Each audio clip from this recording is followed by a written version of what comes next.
جنات کی پیدائش کب، کیسے اور کیوں ہوئی؟ سب سے بڑے جن کا نام کیا ہے اور قرآن اس کے بارے میں کیا کہتا ہے؟ ارشاد باری تعالیٰ ہے، بے شک ہم نے انسان کو بہترین انداز پر بنایا ہے۔ حضور اکرم صلی اللہ علیہ وسلم کا ارشاد مبارک ہے، ترجمہ: انسان اپنی خلقت میں سب سے اشرف ہے، خوبصورتی اور وضاحت میں دنیا کی کوئی چیز اس کے مد مقابل نہیں ہے۔ معزز ناظرین، اگر آپ ہمارے چینل پر نئے ہیں اور ابھی تک سبسکرائب نہیں کیا تو پہلے سبسکرائب کریں اور گھنٹی کے بٹن کو بھی کلک کریں تاکہ آپ ہماری تمام ویڈیو سے باخبر رہ سکیں۔ اسی طرح جن بھی اللہ تعالیٰ کی مخلوق ہیں جنہیں انسان کی پیدائش سے قبل پیدا کیا تھا۔ اس مخلوق کے وجود کے تمام اکابرین قائل ہیں۔ شیخ تقی الدین ابن تیمیہ فرماتے ہیں کہ اکابرین امت میں سے کسی نے بھی جنات کے وجود کا انکار نہیں کیا۔ اکثر کفار بھی ان کے وجود کے قائل ہیں، کیونکہ جنات کے وجود کے متعلق انبیاء کرام کے ارشادات حد تواتر تک پہنچے ہوئے ہیں، جس کا یقینی طور پر معلوم ہونا لازمی ہے۔ سوائے فلسفیوں کی ایک معمولی جماعت کے علاوہ جنات کا کوئی بھی انکار نہیں کرتا۔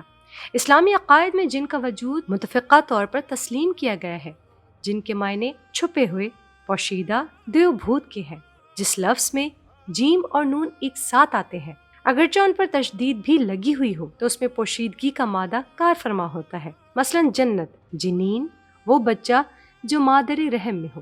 اسی طرح ایک اور لفظ جنون ہے جس کے معنی عقل پر پردہ ڈالنا ہے۔ اسی طرح جنا ڈھال کو کہتے ہیں، جو ایک جنگی ہتھیار ہے جسے سامنے کر کے سپاہی اپنے مخالف کے وار سے خود کو بچاتا ہے۔ چنانچہ اسے جن کا نام اسی لیے دیا گیا ہے کہ یہ ہماری نظر سے پوشیدہ ہے۔ قرآن کی اصطلاح میں جن ایک غیر مرئی مخلوق ہے۔ اس مخلوق کا ذکر قرآنی آیات میں موجود ہے۔ قرآن حکیم میں 8 سورتوں کی 12 اور سورہ جن کی 15 آیات پر موجود ہے۔ جنوں کی تخلیق کب اور کس طرح ہوئی؟ بعض محققین اور تاریخ دان لکھتے ہیں کہ جنات کو آدم علیہ السلام کی تخلیق سے بھی 2000 سال قبل تخلیق کیا گیا تھا۔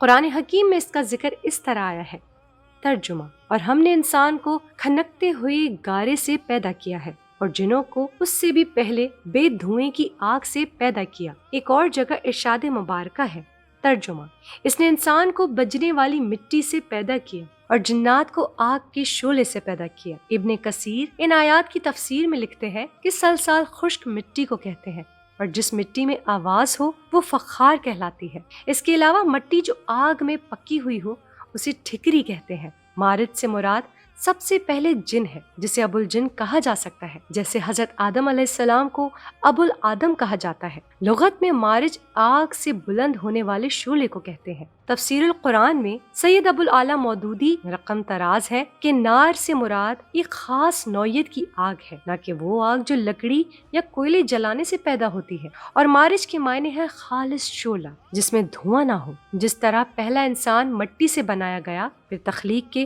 مختلف مدارج سے گزرتے ہوئے اس کے جسد خاکی نے گوشت پوست کی زندہ بشر کی شکل اختیار کی اور آگے اس کی نسل نطفے سے چلی۔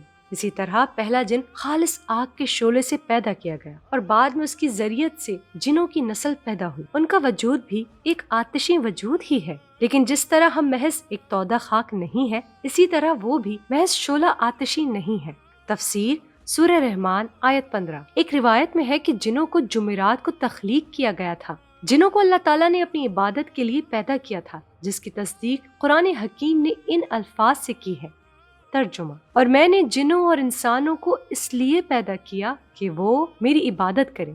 اس آیت مبارکہ سے ثابت ہو رہا ہے کہ انسان اور جن دونوں اللہ تعالیٰ کی مخلوقات ہیں اور انہیں اللہ تعالیٰ کی عبادت کے لیے پیدا کیا گیا ہے، اور قرآن حکیم ان دونوں مخلوقات کے لیے ہدایت کا ذریعہ ہے۔ اہل عرب دور جاہلیت میں بڑے توہم پرست ہوا کرتے تھے۔ 360 بتوں کی وہ پوجا اور پرستش کرتے ہی تھے، اور اس میں شدت کا یہ عالم تھا کہ ہر خاندان اور قبیلے کا ایک الگ بت ہوا کرتا تھا۔ کوئی ایک قبیلہ دوسرے کے بت کی پوجا کا مکلف نہ تھا۔ چنانچہ اسی دور میں جب عرب قوم کے لوگ کسی سفر پر روانہ ہوتے اور راستے میں کوئی وادی یا خوفناک بیاباں آ جاتا تو وہاں سے گزرتے وقت یہ الفاظ ادا کر کے گزرتے: میں اس وادی کے سردار اور اس کی قوم کے بے وقوفوں سے پناہ چاہتا ہوں۔ ان کے خیال میں بیابانوں پر جنات کا تسلط تھا اور جنوں کے سردار کی اس لیے پناہ طلب کرتے تھے کہ ان کے ماتحت بسنے والے جن کچھ اذیت نہ پہنچائیں۔ مطلب یہ کہ اس قسم کی رسوم اور اقوال سے انسانوں نے ان جنات کو اور بھی زیادہ مغرور بنا دیا تھا۔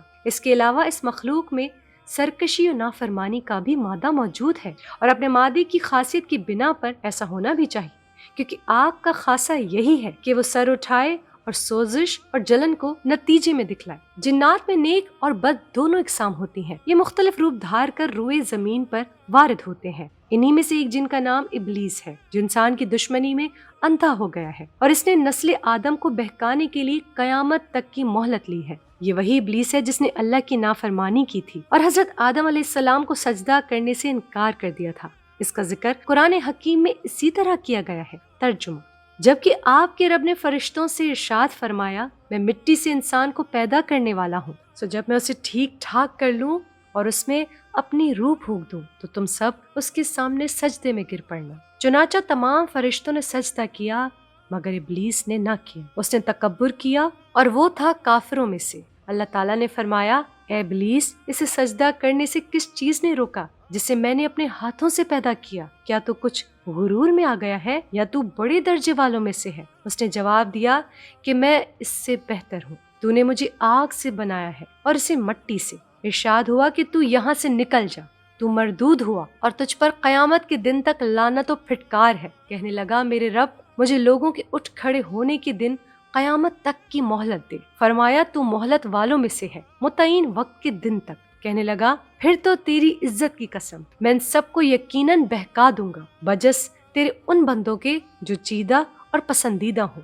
فرمایا، سچ تو یہ ہے اور میں سچ ہی کہا کرتا ہوں کہ تجھ سے اور تیرے تمام ماننے والوں سے میں جہنم کو بھر دوں گا۔ یہ جن و شیاطین صرف روئے زمین پر ہی اپنے مذموم عزائم برپا کر سکتے ہیں، آسمانی دنیا پر ان کا داخلہ ممنوع ہے۔ اگر وہ ملائکہ اور اللہ تعالیٰ کے درمیان ہونے والی گفتگو و شنیدگی ٹو میں جائیں گے تو ان پر ستاروں کی مار لگائی جاتی ہے اور وہ زمین کی طرف چیختے چلاتے واپس آ جاتے ہیں۔ ایک اور مقام پر ارشاد ہے۔ ترجمہ: یقیناً ہم نے آسمان پہ برج بنائے ہیں اور دیکھنے والوں کے لیے اسے سجا دیا ہے اور اسے ہر شیطان مردود سے محفوظ رکھا ہے۔ ہاں، مگر جو چوری چھپے سننے کی کوشش کرے اس کے پیچھے دہکتا ہوا شعلہ لگتا ہے۔ اس آیت مبارکہ میں دو الفاظ رجیم اور مردود آئے ہیں۔ رجیم کے معنی سنگسار کرنے کے ہیں۔ شیاطین کو رجیم اس لیے بھی کہا گیا ہے کہ جب یہ آسمانوں پر جانے کی کوشش کرتا ہے تو اس پر شہاب ثاقب برسائے جاتے ہیں۔ اس سے کچھ شیاطین تو اسی وقت جل مر جاتے ہیں اور جو بچ کر آتے ہیں وہ نجومین اور کہنوں سے مل کر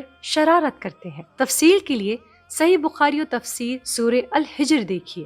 ستارے آسمان دنیا کی زینت ہے، جہاں رات کے وقت وہ مسافروں کی اور اوقات کی رہنمائی کرتے ہیں، اسی طرح جنات و شیاطین کو سبق سکھانے کا کام بھی دیتے ہیں۔ جنات میں جہاں بدنیت قسم کا گروہ تھا وہاں اچھے نیک اور بزرگ گروہ بھی تھے۔ وہ اپنی ذات سے کسی کو نقصان نہیں پہنچاتے۔ ان میں ہدایت حاصل کرنے کا عزم اور ولولہ تھا، جس کی اولین مثال حضرت سلیمان علیہ السلام کی ہے، جن کے تابع فرمان رہ کر وہ مشکل سے مشکل اموار سر انجام دیتے رہتے تھے۔ دوسری مثال نبی اکرم صلی اللہ علیہ وسلم کی دور نبوت کی ہے، جب جنات نے حضور پاک صلی اللہ علیہ وسلم سے قرآن حکیم سنا تھا۔ اس گروہ نے جہاں آپ صلی اللہ علیہ وسلم کی زیارت کا شرف حاصل کیا، وہاں اپنی سماعت کو بھی منور کیا اور پھر اپنے قبیلے یا خاندان میں جا کر بڑی حیرت و استعجاب کے ساتھ اس واقعے کو سنایا۔ یہ واقعہ مکہ کے قریب وادی نخلہ میں پیش آیا، جہاں آپ صلی اللہ علیہ وسلم صحابہ کرام کو فجر کی نماز پڑھا رہے تھے۔ جنوں کو تجسس تھا کہ آسمان پر ہم پر بہت زیادہ سختی کر دی گئی ہے اور اب ہمارا وہاں جانا تقریباً ناممکن بنا دیا گیا ہے۔ کوئی بہت اہم واقعہ رونما ہوا ہے جس کے بنا پر ایسا ہوا ہے۔ چنانچہ مشرق و مغرب کے مختلف اطراف میں جنوں کی ٹولیاں واقعے کا سراغ لگانے کے لیے پھیل گئیں۔ انہی میں سے ایک ٹولی نے یہ قرآن سنا اور یہ بات سمجھ لی کہ نبی صلی اللہ علیہ وسلم کی بعثت کا یہ واقعہ ہی ہم پر آسمان کی بندش کا سبب ہے، اور جنوں کی یہ ٹولی آپ صلی اللہ علیہ وسلم پر ایمان لے آئی اور جا کر اپنی قوم کو بھی بتلایا۔ مکہ مکرمہ میں حرم کے قریب جہاں یہ واقعہ پیش آیا وہاں اب مسجد جن بنا دی گئی ہے۔ بعض دیگر روایات سے معلوم ہوتا ہے کہ اس کے بعد آپ صلی اللہ علیہ وسلم جنوں کی دعوت پر ان کے یہاں تشریف بھی لے گئے اور انہیں جا کر اللہ کا پیغام سنایا، اور متعدد مرتبہ جنوں کا وفد آپ کی خدمت میں بھی حاضر ہوا۔ جنوں شیاطین کا ذکر قرآن حکیم میں 120 سے بھی زائد مقامات پر آیا ہے۔ انس بھی عربی زبان کا لفظ ہے جس کے معنی آدمی اور شخص کے ہیں۔ لفظ انسان بھی اسی سے نکلا ہے۔ قرآن حکیم میں یہ لفظ متعدد بار دہرایا گیا ہے، بلکہ یوں کہا جائے کہ قرآن جو اللہ کی نازل کردہ آخری الہامی اور آسمانی کتاب ہے، اس کا مخاطب دنیا کا ہر انسان ہے۔